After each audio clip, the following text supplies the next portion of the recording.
Hello friends, welcome back to my YouTube channel சேமிப்பு உலகம். என்னோட சேனலை ஃபர்ஸ்ட் டைம் பாக்குறீங்க அப்படின்னா ப்ளீஸ் சப்ஸ்கிரைப் பண்ணிக்கோங்க. சப்ஸ்கிரைப் பண்ணிட்டு பக்கத்தில் இருக்கக்கூடிய பெல் ஐக்கானை கிளிக் பண்ணிட்டு ஆளுங்கிற ஆப்ஷனை கிளிக் பண்ணி வச்சுக்கோங்க. நான் வீடியோஸ் போட்டோடனே உங்களுக்கு நோட்டிஃபிகேஷன்ல வந்துடும். நீங்க உடனே என்னோட வீடியோஸை பார்க்க முடியும். என்னோட வீடியோஸ்லாம் யூஸ்ஃபுல்லா இருந்துச்சுன்னா லைக் பண்ணுங்க, ஷேர் பண்ணுங்க, கமெண்ட் பண்ணுங்க. இந்த வீடியோவில் நம்ம எதை பற்றி பார்க்க போகிறோம் அப்படின்னா, நான் ஜூன் மாதத்துக்கு வந்து ஆல்ரெடி பட்ஜெட் போட்டு ஒரு வீடியோ போட்டிருக்கேன். அதை நீங்கள் பார்க்கல அப்படின்னா அதுக்கான லிங்க்கை நான் ஃபஸ்ட்டு கமெண்ட்டில் தரேன், கிளிக் பண்ணி பாருங்கள். அந்த ஜூன் மாத பட்ஜெட் படி நான் வந்து செலவு பண்ணேன்னா எவ்வளோ வந்து சேமித்தேன் அப்படிங்கிறத பற்றி இந்த வீடியோவில் பார்க்கலாம். வீடியோவை கடைசி வரைக்கும் ஸ்கிப் பண்ணாமல் பாருங்கள், கண்டிப்பாக உங்களுக்கு ஒரு ஐடியா கிடைக்கும். வாங்க வீடியோக்குள்ளே போகலாம். ஃபர்ஸ்ட் செலவு பார்த்தீங்க அப்படின்னா, வீட்டு வாடகைக்கு வந்து நான் ஒரு 7,000 ரூபா வந்து ஒதுக்கி வச்சேன். ஏன்னா வீட்டு வாடகை வந்து எங்களுக்கு 7,000 ரூபா வருது. அதில் வந்து எந்த சேமிப்பையும் நம்ம பண்ண முடியாது. 7,000 ரூபா வந்து கண்டிப்பாக வந்து போயிடும். அடுத்து மளிகை ஜாமானுக்கு பார்த்தீங்க அப்படின்னா ஒரு 3,000 ரூபா வந்து ஒதுக்குனேன். இந்த மளிகை ஜாமானுக்கு ஒதுக்குன 3,000 ரூபாயில பார்த்தீங்க அப்படின்னா 2,800 ரூபா தான் மளிகை ஜாமான் வந்து வாங்கினேன்.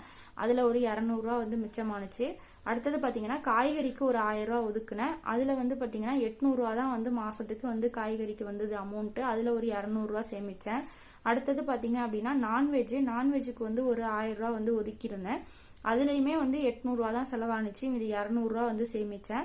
அப்புறம் ஃப்ரூட்ஸ் அண்ட் ஸ்நாக்ஸுக்கு ஒரு 1,000 ரூபா ஒதுக்கியிருந்தேன். அதில் வந்து ஒரு 200 ரூபா வந்து மிச்சமானுச்சு. கேஸுக்கு பார்த்தீங்கன்னா நான் எடுத்து வச்சிருக்கேன். அது வந்து 2 months ஒன்ஸ் தான் நம்ம வந்து கொடுக்குற மாதிரி இருக்கும். அதனால கேஸு அப்புறம் கரண்ட் செலவுக்கும் வந்து ஒரு 500 ரூபா வந்து எடுத்து வச்சிருக்கேன். அடுத்தது ஃபோன் ரீசார்ஜுக்கு பார்த்தீங்கன்னா 500 ரூபா வந்து 2 ஃபோனுக்கு வந்து ரீசார்ஜ் பண்ணியாச்சு, மந்த்லி பண்ணுறது. அதனால அதுலேயும் எதுவுமே வந்து சேமிக்க முடியல.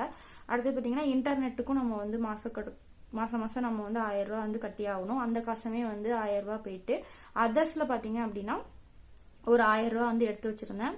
அந்த 1,000 ரூபா வந்து எனக்கு செலவாகல. அந்த 1,000 ரூபா எதுவுமே ஏதாவது ஃபங்க்ஷன் எதுவும் வராதனால அந்த 1,000 ரூபா வந்து எனக்கு சேமிப்பு தான். மெடிக்கல்ல பாத்தீங்க அப்படின்னா ஒரு 500 ரூபா வந்து மெடிக்கல் எமர்ஜென்சிக்காக எடுத்து வச்சிருந்தேன். அதுல வந்து எனக்கு 300 ரூபா தான் செலவானுச்சு. ஒரு 200 ரூபா வந்து அதுல மிச்சமானுச்சு.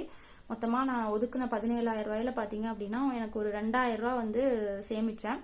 அதாவது மந்த்லி நான் பட்ஜெட் போட்டதுல எனக்கு ஒரு 2,000 ரூபாய் செலவுக்குன்னு நான் ஒதுக்குனதுல இருந்து சேமிப்பு பாத்தீங்க அப்படின்னா எனக்கு ஒரு 2,000 ரூபாய் வந்து வந்தது. அந்த 2,000 ரூபாய் பாத்தீங்க அப்படின்னா நான் போத்தீஸ் டிஜிகோல்ட் ஆப் வந்து வச்சிருக்கேன். அந்த ஆப்ல பாத்தீங்க அப்படின்னா இந்த 2,000 ரூபாயுமே நான் வந்து சேமிச்சிட்டேன். இதே மாதிரி நீங்களும் வந்து பட்ஜெட் போட்டு செலவு பண்ணீங்க அப்படின்னா உங்களாலையும் சேமிக்க முடியும். கண்டிப்பா வந்து பட்ஜெட் போட்டு செலவு பண்ணுங்க. ஏன்னா நம்ம பட்ஜெட் போட்டாதான் என்ன செலவு பண்றோம், என்ன சேமிக்கிறோம் அப்படிங்கிறது நமக்கு தெரியும். நான் வந்து இவ்வளோ சேமிப்பேன் அப்படிங்கிறத நினைக்கல. ஏன்னா பார்த்தீங்கன்னா செலவு வந்து ஒரு மாதம் வந்து அதிகமாகும், ஒரு சில மாதம் பார்த்தீங்கன்னா செலவு வந்து குறையும். எனக்கு வந்து சில இந்த ஃபங்க்ஷன்லாம் இல்லாதனால அதில் ஒரு 1,000 ரூபா வந்து மிச்சப்படுத்த முடிஞ்சுது. அதே மாதிரி காய்கறி செலவு அதுலேயுமே எனக்கு கொஞ்சம் வந்து காய்கறி வந்து சம்டைம்ஸ் விலை கம்மியாக இருக்கும். அதனால எனக்கு ஒரு 200 ரூபா வந்து மிச்சமானது. அது மாதிரி ஃப்ரூட்ஸ்லேயும் மிச்சமானது. இந்த மாதிரி மிச்சமான 200 ரூபாயும் நான் செலவு பண்ணாமல் உடனே வந்து பாத்தீங்க அப்படின்னா போத்தீஸ் டிஜிகோல்டு ஆப்ல வந்து நான் வந்து போன்ல வந்து போத்தீஸ் டிஜிகோல்டு ஆப் வந்து வச்சிருக்கேன். அதுல வந்து நான் இந்த 2,000 ரூபாயும் வந்து நான் சேமிச்சிட்டேன்.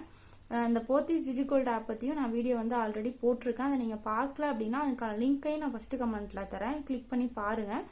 நான் பாத்தீங்க அப்படின்னா டெய்லியுமே ஷார்ட்ஸ் வீடியோல வந்து தங்கத்தோட விலையை வந்து போட்டுட்டு வரேன். நீங்க சீக்கிரமாவே வந்து தங்கத்தோட விலை தெரிஞ்சுக்கணும் அப்படின்னா என்னோட சேனலை சப்ஸ்கிரைப் பண்ணி வச்சுட்டீங்கன்னா ஷார்ட்ஸ் வீடியோல வந்து டெய்லியுமே நீங்க தங்கத்தோட விலையையும் வெள்ளியோட விலையும் தெரிஞ்சுக்க முடியும்.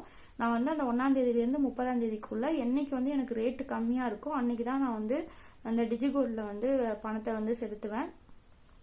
மாச கடைசியில பாத்தீங்கன்னா எனக்கு ஒரு 2,000 ரூபாய் வந்து மிச்சமானது. அதையுமே வந்து ரேட்டு கம்மியா இருக்கும்போது நான் வந்து இந்த டிஜிகோட்ல வந்து 2,000 ரூபாய் வந்து கட்டிட்டேன். இதே மாதிரி நீங்களும் வந்து பிளான் பண்ணி பணத்தை வந்து சேமிங்க. இந்த மாதிரி யூஸ்ஃபுல்லான வீடியோஸ் பார்க்கணும் அப்படின்னா சேனலை சப்ஸ்கிரைப் பண்ணி வச்சுக்கோங்க.